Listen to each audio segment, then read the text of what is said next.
J'ai coupé le réveil avant qu'il sonne. Je voulais pas la réveiller. Du coup, quand c'est comme ça, je dors pas de la nuit. Je guette l'instant juste avant la sonnerie. Je l'entends respirer fort. On peut pas dire qu'elle ronfle.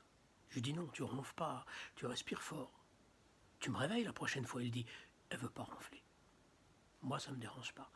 C'est comme si de son souffle, elle rythmait le mien. Et ça me tient compagnie quand je dors pas. Je repousse le drap et je me lève sur la pointe des pieds, mais le parquet craque. Comme on n'y vit pas à l'année, j'arrive pas à mémoriser quelles lattes font ce bruit. Je pose un pied délicatement, puis l'autre, et à un moment, le craquement déchire le silence. Elle va se réveiller, je me dis.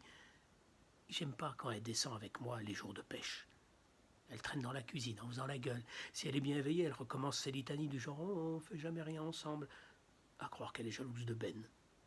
Ben, c'est l'Américain qui vit dans la grosse ville là plus bas.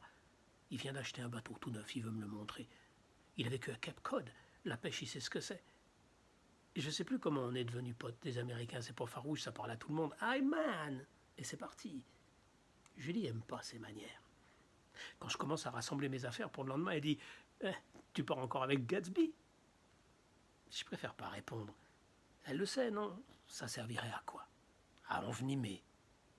Cette fois, on dirait qu'elle s'est pas réveillée. Je descends à la cuisine.